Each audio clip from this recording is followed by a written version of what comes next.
All right, example 3, simplifying. Notice the structure of this problem. We have an object being multiplied by a difference. So this is a distributive property situation.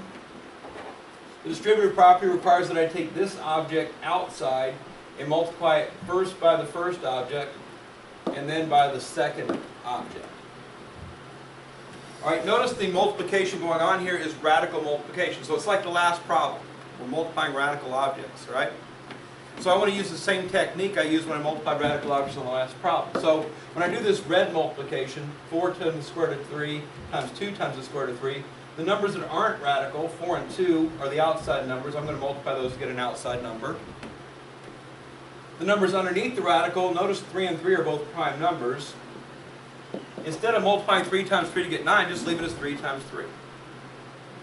All right, it's already factored for you. Why make it 9 just to break it back down? So keep the radicals, numbers underneath the radical as prime numbers in factored form.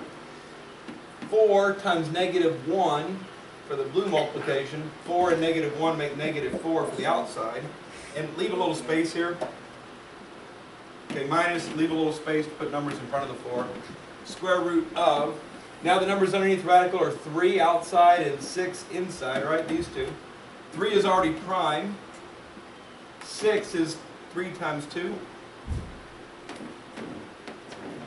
I went ahead and wrote it 3 times 2, so my 3's are right next to each other. So now I notice in this one here, a pair of 3's inside, I get to pull a 3 outside, multiplied by the 8.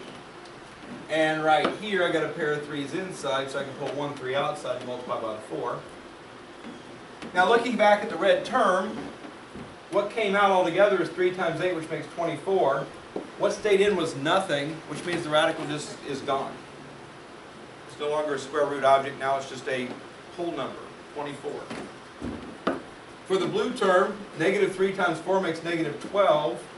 And this has a 2 sticking around in the radical, so we get a square root of 2 on that. That is the answer to the problem. Okay, stop there. Don't try and go any further.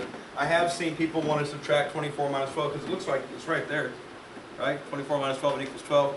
This has a square root, that doesn't. Subtraction is not legal. So the rule from example 1 is still alive and well in this problem. If you're going to add or subtract radical objects, they all have to contain the same radical. If they don't, you cannot subtract them. That is as far as you can go on this problem. Stop there and be done with it.